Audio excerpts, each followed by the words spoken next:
Hello, dear students. This is Dr. Upasna Sharma, and the topic that I'm going to take up in this video is silent features of our Constitution. भारतीय संविधान की मुख्य विशेषताएं। आपके सामने screen पे कुछ विशेषताएं मैंने लिखी हुई हैं in English as well as Hindi. Kindly note down. सबसे पहले हम डिस्कस करेंगे कि भारतीय संविधान कब लागू हुआ, कैसे फॉर्म में आया। तो इसके लिए एक कॉन्स्टिट्यूएंट असेंबली बनाई गई थी, ठीक है। और the constituent assembly held it's first sitting on the 9 December 1946. It reassembled on 14th August 1947 as the sovereign constituent assembly for the dominion of India. Bharat का संविधान जो है वो 26 नवंबर 1949 को बनकर तैयार हुआ और इसे 26 जनवरी 1950 को लागू किया गया। इसकी कुछ विशेषताएं हैं। सबसे पहले द प्रीएम्बल। डियर स्टूडेंट्स, हमारा जो संविधान है वो एक प्रस्तावना से शुरू होता है। तो first feature is beginning with the preamble, प्रस्तावना से आरंभ। The preamble, the preface to the constitution, describes the sources, nature, ideology, goals and objectives of the constitution. हमारा जो संविधान है उसकी जो प्रस्तावना है उसमें संविधान के उद्देश्यों को प्रकट किया गया है। प्रस्तावना में भारत को एक प्रभुसत्ता संपन्न, समाजवादी, धर्मनिरपेक्ष, लोकतंत्रात्मक गणराज्य घोषित किया गया है, ठीक है। तो जो भारतीय संविधान की प्रस्तावना है उसमें जो ये धर्मनिरपेक्ष और समाजवादी शब्द हैं ये 1976 में 42वें संवैधानिक संशोधन के माध्यम से जोड़े गए थे, ठीक है। तो जो इंडिया का जो प्रीएम्बल है, it describes India as a sovereign, socialist, secular, democratic republic and underlines the national objective of social justice, that is economic justice and political justice as well as. दूसरा फीचर है written constitution, मतलब जो हमारा संविधान है it is written and a detailed constitution, लिखित एवं विस्तृत संविधान। The Constitution of India is a written constitution. It was framed by a constituent assembly which was established for the purpose in 1946. The framers of our constitution tried to put everything in black and white. हमारे संविधान में जो कुछ भी है वो लिखित में है। There are 395 articles, 12 schedules which are divided into 22 parts. Until date, more than 104 amendments have been made into it. The Constitution in its current form consists of a preamble, 22 parts containing 448 articles, 12 schedules, 5 appendices and 108 amendments to date. Dear students, आप professor Ivor Jennings की एक saying भी लिख सकते हैं। उन्होंने कहा है, भारतीय संविधान विश्व का सबसे लंबा और विस्तृत संविधान है। Professor Ivor Jennings. अगली जो विशेषता है वो है the lengthiest constitution in the world, सबसे लंबा संविधान। The constitution of India is the longest in the world, ठीक है। It has 395 articles originally, now there are 447 articles divided into 22 parts and 8 schedules.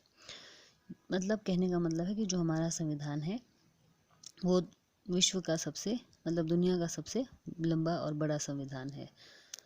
अगली विशेषता है unique blend of rigidity and flexibility. जो भारत का संविधान है it is sufficiently flexible. In few provisions it is necessary to take consent of half of the state legislature, otherwise amendment by special majority of parliament. So far 98 amendments are made in 65 years. यदि हम आसानी से संविधान में संशोधन कर सके तो उसे लचीला नहीं, कठोर कहते हैं। बट भारतीय संविधान की धारा 368 में संवैधानिक संशोधन की दृष्टि से 3 प्रकार की प्रक्रियाओं का वर्णन किया गया है, जिसमें से एक संसद के साधारण बहुमत से, दूसरी संसद के 2/3 बहुमत से और तीसरी संसद के 2/3 बहुमत के साथ साथ अधिक से अधिक राज्यों के विधानमंडलों की स्वीकृति से संविधान में संशोधन किया जा सकता है। इसीलिए हम कह सकते हैं कि भारत का संविधान लचीला भी है और कठोर भी है। Next point is single citizenship, इकहरी नागरिकता। भारत में संघात्मक शासन प्रणाली को अपनाया गया है, ठीक है। इसीलिए भारत में जो भी सभी की एक ही नागरिकता मानी गई है उसे हम कहेंगे भारतीयता, ठीक है। There is provision of single citizenship in India. A person may be living in any state but he is the citizen of India alone. ऐसा नहीं है कि स्टेट वाइज हमें नागरिकता प्राप्त हो, हम किसी भी स्टेट में रहें इंडिया की, हम भारतीय ही कहलाएंगे। The principle of double citizenship promotes regionalism and provincialism, whereas the principle of single citizenship promotes national unity. Therefore, the principle of single citizenship is adopted in India. जैसे कि आपको पता होगा अमेरिका में लोगों को दोहरी नागरिकता दी जाती है, स्टेट एज वेल एज पूरी कंट्री की, परंतु भारत में सिर्फ एक ही तरह की नागरिकता मिलती है on the basis of the whole country, उसे हम कहेंगे भारतीयता। अगला पॉइंट है unique blend of federal and unitary features. संघात्मकता और एकात्मकता का एक मिक्सचर है, ये ब्लेंड है। कहने का मतलब है normally constitution works as federal but during emergency it becomes unitary. कहने का मतलब है कि यहाँ पे फेडरल गवर्नमेंट भी है और यूनिटरी टेंडेंसीज भी वर्क करती हैं। भारत की जो भौगोलिक आकार है उसको ध्यान में रखते हुए शक्तियों का विभाजन किया गया है। संघात्मक शासन प्रणाली है यहाँ पर, ठीक है। दोहरे शासन की व्यवस्था है, एक तो सेंट्रल गवर्नमेंट और एक स्टेट गवर्नमेंट होती है। और जितने भी संविधान में 3 सूचियों की व्यवस्था की गई है, एक है केंद्रीय सूची यूनियन लिस्ट, दूसरी है राज्य सूची स्टेट लिस्ट और तीसरी है समवर्ती सूची कनकरेंट लिस्ट। और इन तीनों लिस्ट में डिफरेंट तरह की शक्तियों को विभाजित किया गया है।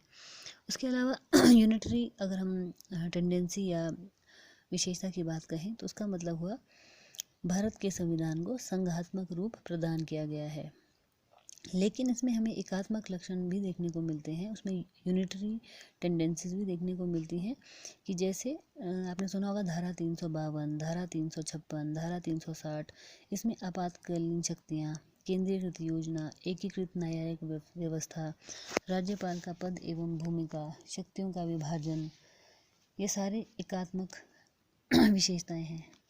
जितनी भी हमारी इमरजेंसी प्रोविजंस हैं वो यूनिटरी कॉन्स्टिट्यूशन के अंडर आते हैं। After that comes fundamental rights, मौलिक अधिकारों का प्रावधान।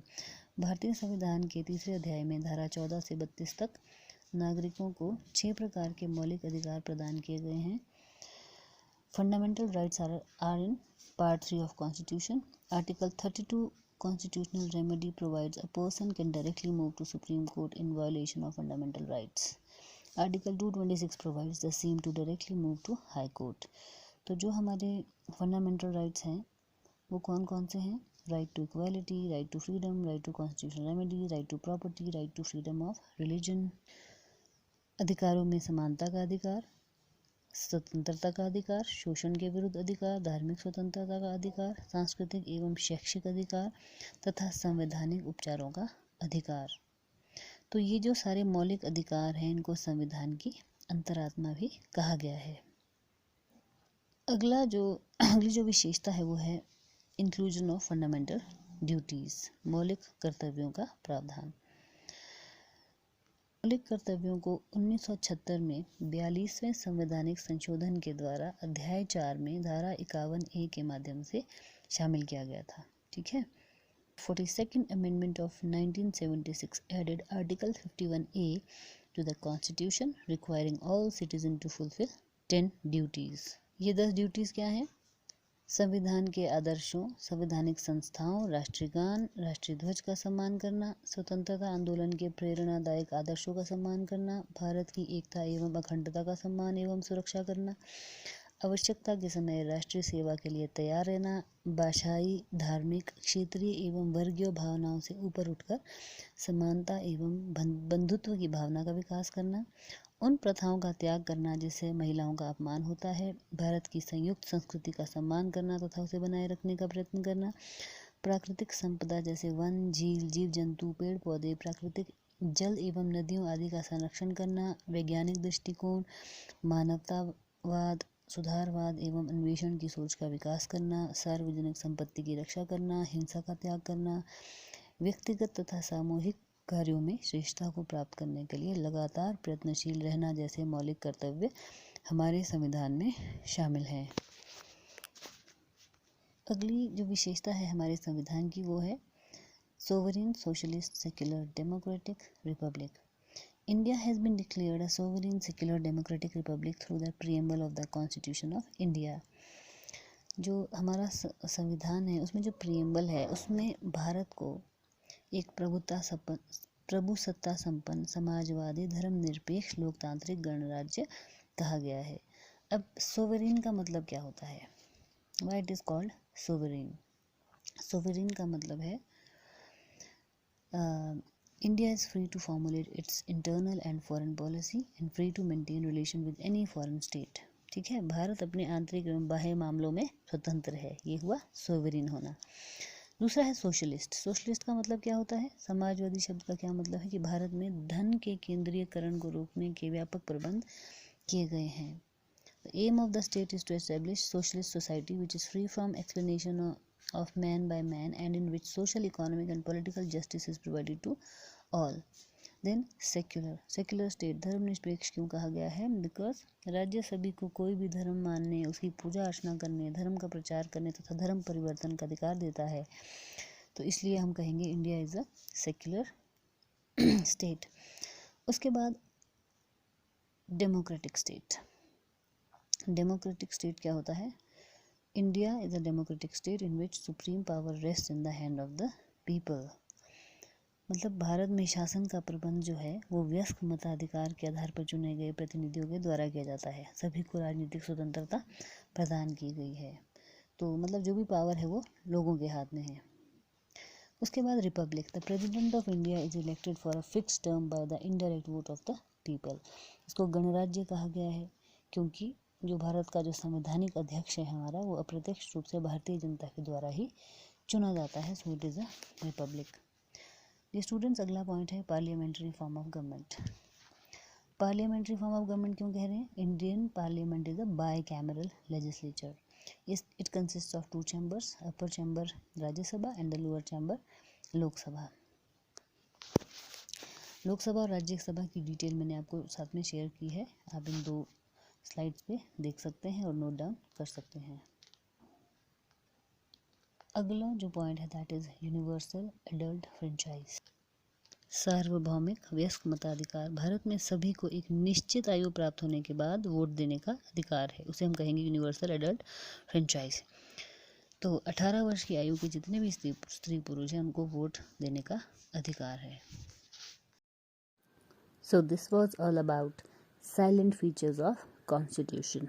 Thank you.